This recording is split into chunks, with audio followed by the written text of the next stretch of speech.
Fala pessoal, vocês estão no canal Sávio Explica. O jogo de hoje é Caveiras de Sedlec. Caveiras de Sedlec é um jogo de 2020 do autor Dustin Dobson, publicado aqui no Brasil pela Across the Board.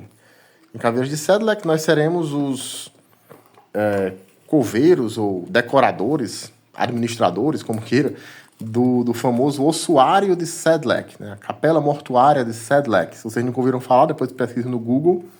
É uma capela mortuária, né? Uma capela localizada dentro de um cemitério, que por sua vez está dentro de uma abadia, em Sedlec, na Boêmia, uma cidade chamada Sedlec,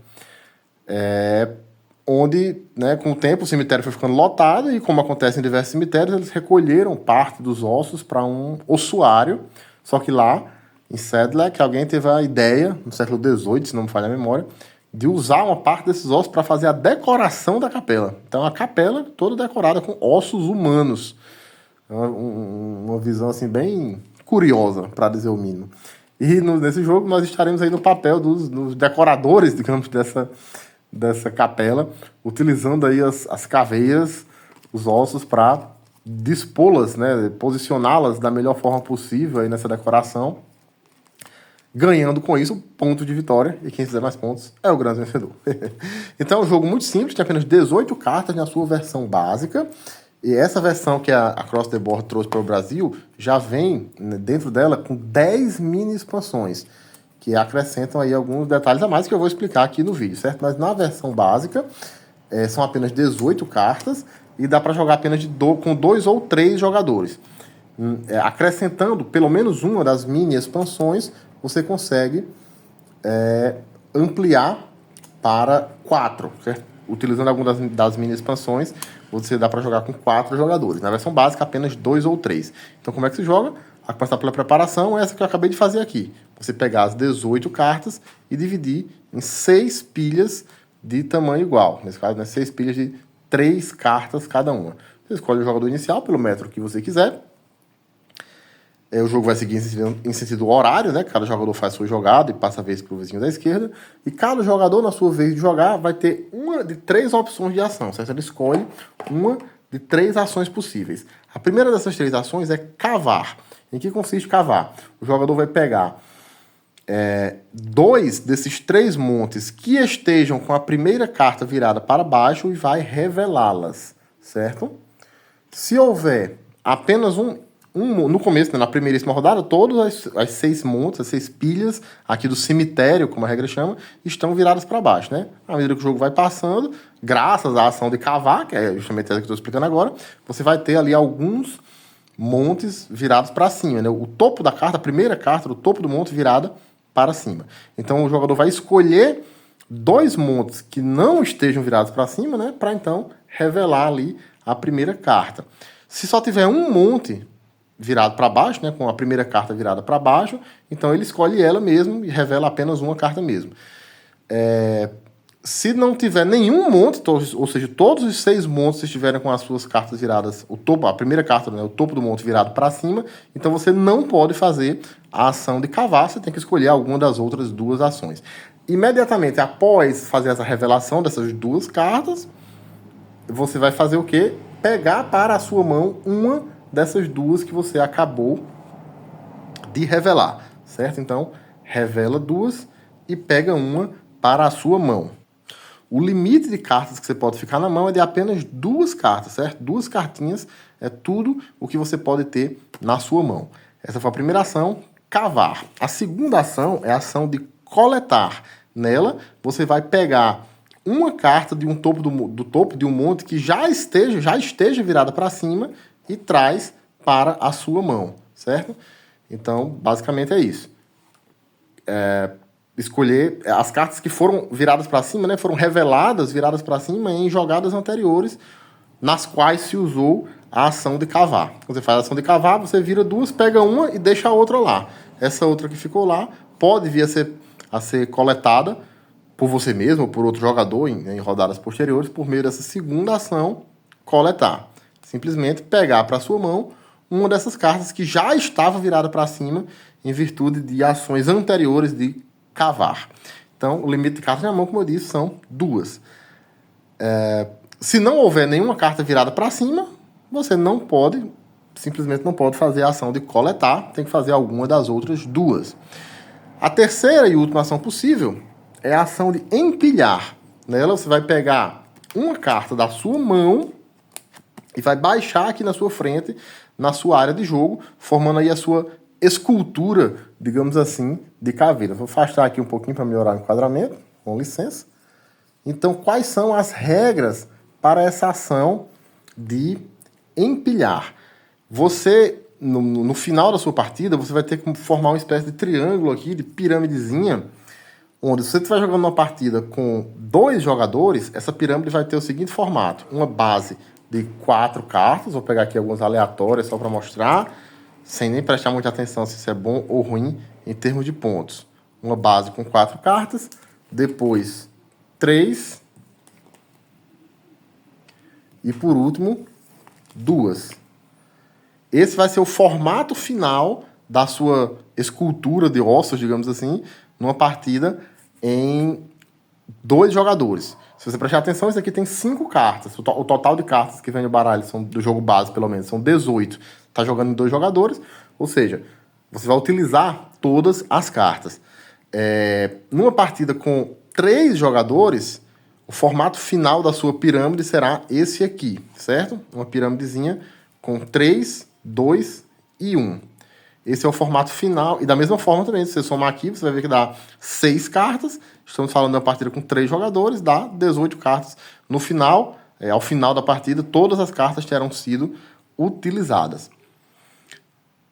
Então, em que consiste a ação de empilhar? Consiste justamente em você acrescentar uma carta a essa sua pirâmide, né? No começo da partida ela não vai existir, mas você vai pegar uma carta da sua mão e colocar aqui à sua frente, formando essa pirâmide. Quais são as regras de posicionamento? A primeira carta de todas, não tem muita regra, só colocar ela aqui na mesa e pronto.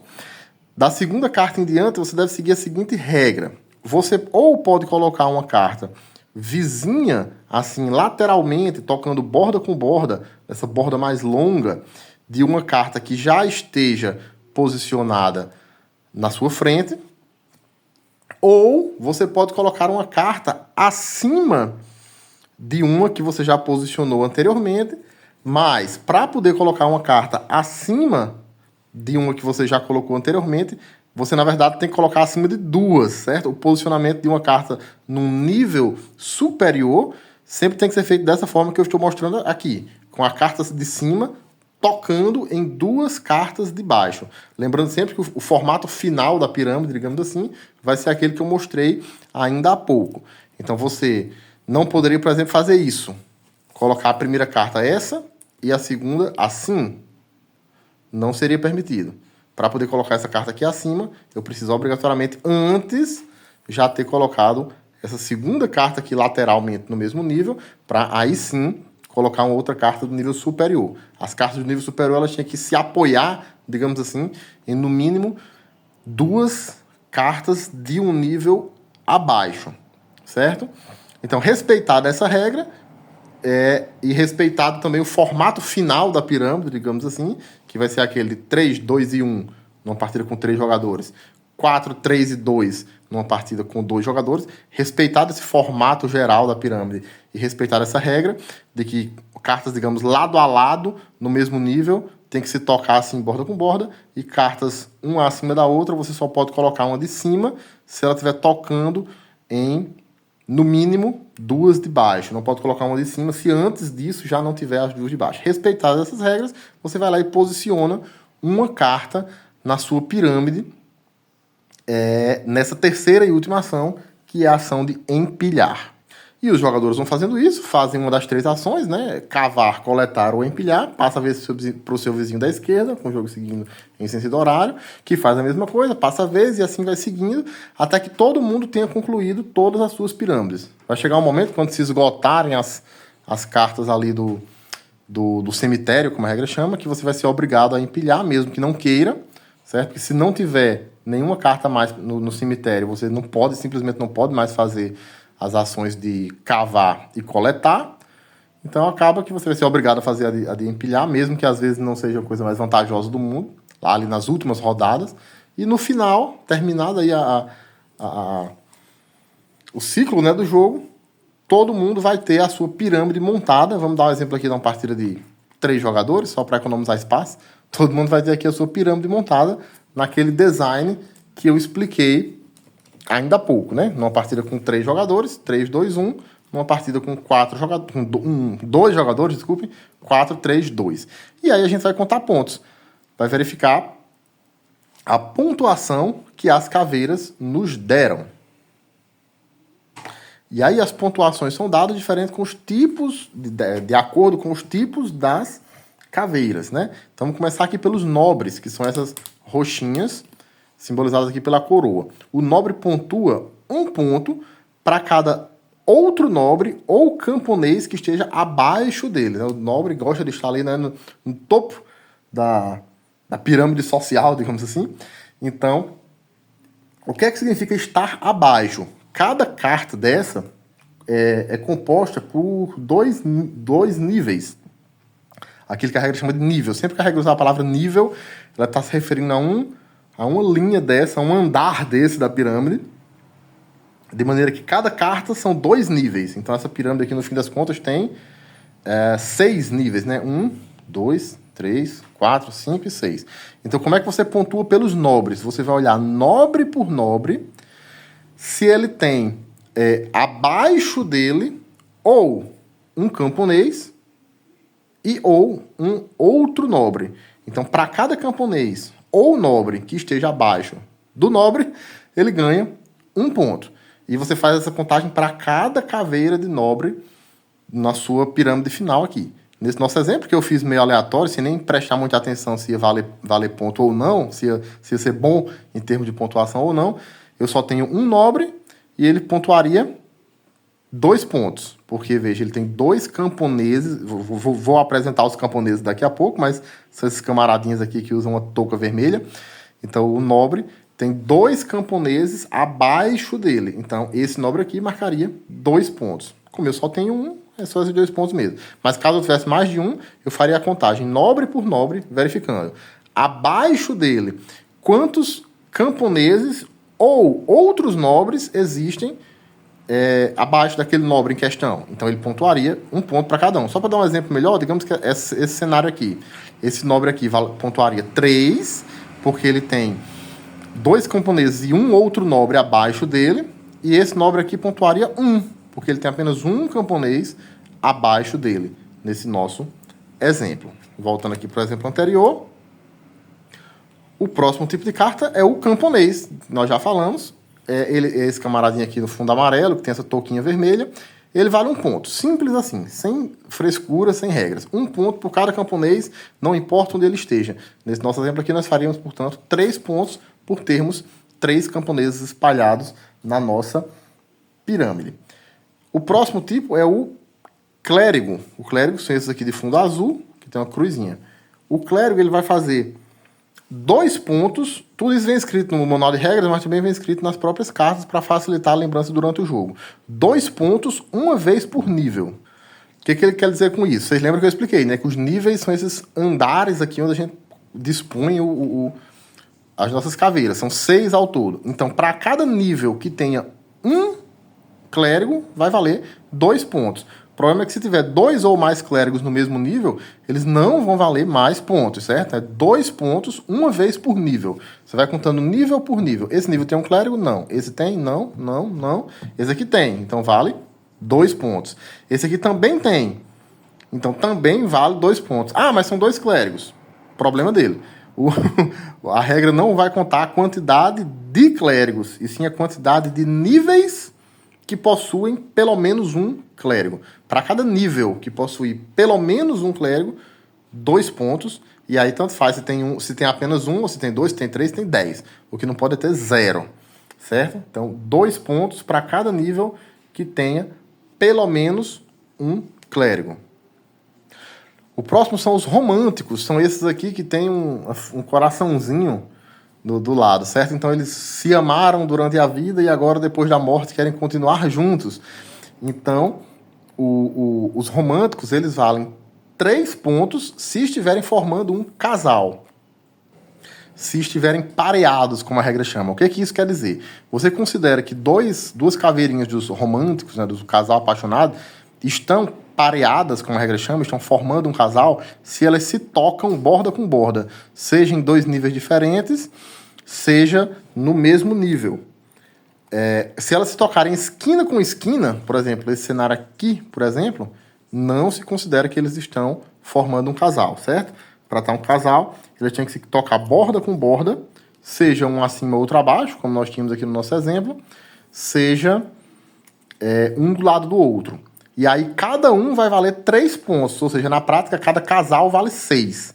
Ele só pontua se estiver formando um casal, se não tiver, não pontua nada. Cada casal vai valer 6 dessa forma, e o detalhe é que cada caveirinha só pode fazer parte de um casal de cada vez, eles são fiéis, são aí monogâmicos. Então, se por acaso nós tivermos aí 3 ou mais caveirinhas aí dos românticos tocando umas às outras, você não vai formar um casal de 3, digamos assim, nesse exemplo. Você só pode realmente contar de 2 em 2. Então, ou eu considero esse, ou eu considero esse, ou eu considero esse. Na prática, é claro que você vai levar em conta aquilo que lhe der mais pontos. Certo? Então, cada caveira vale 3 pontos, ou seja, cada casal vale 6. Só se considera um casal se elas estiverem se tocando assim, borda com borda, e não existe casal de mais de 2, né? Eles são fiéis. Cada caveirinha só pode fazer parte, digamos assim, de um casal. Se tiver 3 ali, uma delas vai estar sobrando e não vai contar pontos. Esses são os românticos. Por último, nós temos os criminosos. Eles pecaram durante a vida e agora, depois da morte, para conseguir a redenção, eles querem estar perto dos sacerdotes, dos clérigos, para receber o perdão depois da morte. Então, como é que funciona? Cada caveirinha de criminoso, que é esse que tem a faquinha aqui no olho, vai valer 2 pontos se estiver adjacente a um clérigo. Nesse nosso exemplo aqui, ó, essa aqui valeria 2, que está adjacente a esse clérigo. Essa aqui também valeria 2, que está adjacente a esse. Nos daria um total de 4 pontos. Adjacente aqui segue a mesma ideia dos românticos formando os pares. No sentido de que você tem que estar tocando borda com borda. Tocar só pela esquina não serve. Mas, diferente dos românticos, você pode ter, por exemplo, 2, 3 criminosos adjacentes a um mesmo clérigo, todos eles vão pontuar sem problema nenhum. Então, essas são as categorias que existem no jogo base. Depois que todo mundo montou aqui sua pirâmide, você faz a contagem da pontuação, dessa forma que eu acabei de explicar. Quem tiver mais pontos é o grande vencedor. Simples assim. Agora, vamos explicar muito rapidamente como é que se jogam com as mini expansões. Cada mini expansão vai trazer algumas cartas extras que você vai acrescentar ao jogo base. As do jogo base sempre permanecem. Você acrescenta algumas nas mini expansões. Cada mini expansão é identificada por um pequeno íconezinho aqui no canto inferior direito da carta. E você vai fazer aquela mesma preparação inicial. Do mesmo jeito, dividir em 6 pilhas de mesmo tamanho. As cartas que vêm em cada mini expansão são sempre 6, né? Então, continua dando para dividir em 6 pilhas de tamanho igual. Então, a única diferença que vai ter na jogabilidade, digamos assim, é que você vai poder jogar com 4 jogadores e também que se você estiver jogando com uma das mini expansões e em menos de 4 jogadores, vão sobrar cartas no cemitério, vão sobrar cartas ali nos montes centrais, certo? Porque o formato geral da pirâmide continua sendo aquele que eu mostrei, continua sendo o mesmo de partidas para 3 jogadores, certo? Em partidas com 2 jogadores o formato é esse, em partidas com 3 é esse aqui, em partidas com 4, quando você está usando uma das mini expansões, continua sendo esse aqui, certo? Então, se você estiver jogando com uma das mini expansões em menos de 4 jogadores, você tem que se ater a esse formato final aqui das suas cartas e, consequentemente, vão sobrar cartas lá no cemitério. Mas aí é isso mesmo, acaba sobrando e fica por isso mesmo. Ou então, se você está jogando com mais do que uma mini expansão, o que eu não recomendo muito, porque assim, é um jogo que foi pensado para ser jogado com poucas cartas mesmo. Um jogo pequenininho, a versão original tem apenas 18 cartas. Então, faz parte da ideia do jogo, da estratégia do jogo, essa noção de que todas as cartas vão ser usadas. Que no final sempre vai ter uma carta ali que não era muito boa, que eu vou acabar encaixando ela meio que onde sobrou, onde deu. Eu nem queria encaixar ela ali, mas foi o que sobrou. Porque todas as cartas vão ser usadas, são poucas. Não sobram, deveria sobrar, digamos assim, essas cartas ali no centro. Então, quando você acrescenta uma mini expansão e joga com menos do que 4 jogadores, vai acabar sobrando essas cartas, o que desvirtua um pouco, digamos assim, da ideia original do jogo. E se você acrescenta mais de uma mini expansão, 2, 3, 4 mini expansões, aí é que desvirtua mesmo. Então, recomendação minha. O jogo permite jogar com quantas mini expansões você quiser. Mas aí, recomendação minha, joguem aí com uma, no máximo 2.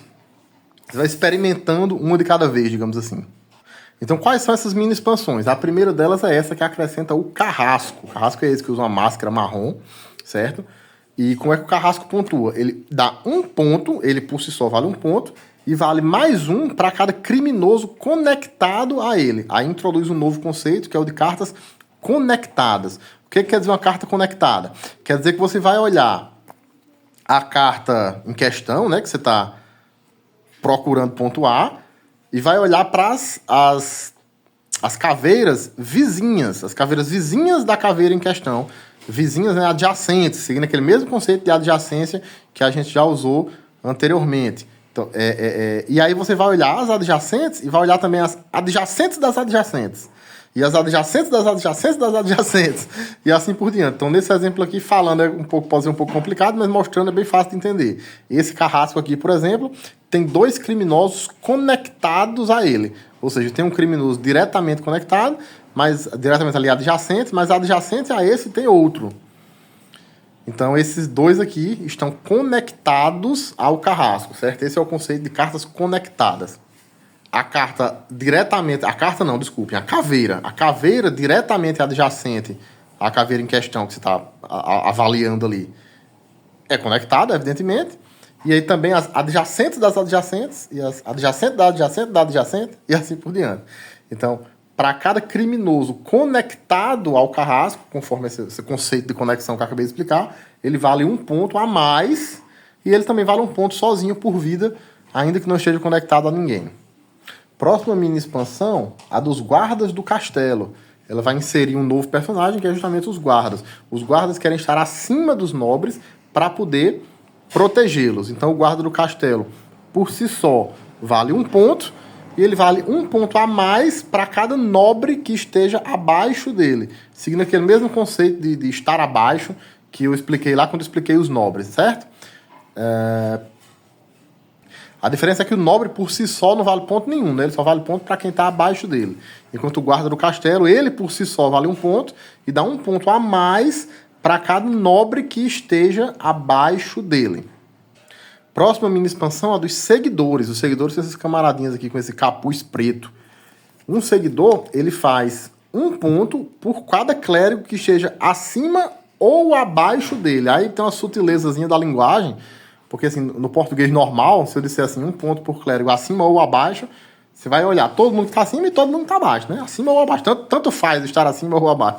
Mas não é isso que a regra, que a carta quer dizer, né? Quando você lê a regra, na verdade, o que ele está dizendo é o seguinte: você vai olhar considerando só os de cima e vai ver quantos pontos dá. E vai olhar considerando só os de baixo e vai ver quantos pontos dá.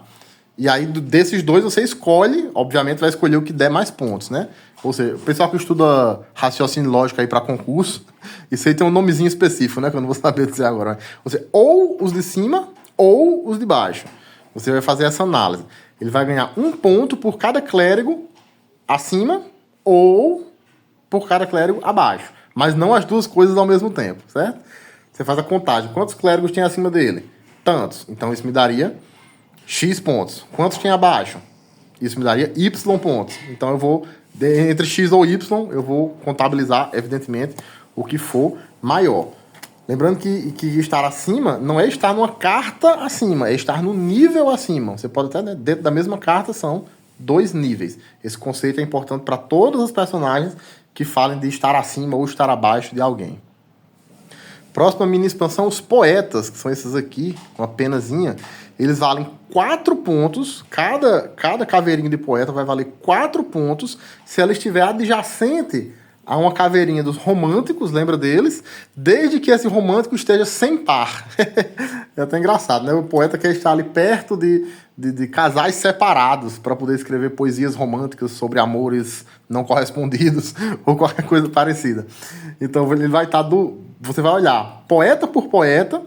Se ele tiver vizinho, né, adjacente, seguindo aquele conceito de adjacência que vocês já entenderam, se ele tiver adjacente a um romântico, sendo que esse romântico não está formando um casal, aí vai valer 4 pontos. E aí entra naquela coisa de você ver o que é que vale mais a pena. Formar o casal, porque assim ganha 6, ou colocar o poeta ali para ganhar 4. Às vezes vale a pena dar dessa nuance aí de escolha no jogo. Às vezes você não vai conseguir formar um casal, mas coloca um poeta ali do lado do romântico solitário, do romântico que não está formando um casal. Para cada romântico solitário, digamos assim, vizinho do poeta, ele vai ganhar 4 pontos. Próxima mini expansão, os mercadores, com esse aqui com o saquinho de dinheiro. Eles querem estar perto dos camponeses, que são a sua clientela, mas evidentemente querem estar longe dos criminosos que vão roubar o seu ouro. Então o mercador, ele dá 2 pontos para cada camponês que esteja adjacente a ele, aquele conceito de adjacência que vocês já entenderam, mas ele perde 2 pontos, faz 2 pontos negativos para cada criminoso que esteja adjacente a ele. Esse camponês aqui, por exemplo, daria menos 2 pontos, porque está adjacente a um camponês, porém adjacente também a 2 criminosos. 2 pontos a mais por camponês adjacente, 2 pontos a menos por criminoso adjacente. Esses são os mercadores. Próxima expansão são os campeões. Esse é o símbolo do cavalinho aqui. Os campeões são como... estão disputando ali um torneio, né? Aqueles torneios da Idade Média, de justas.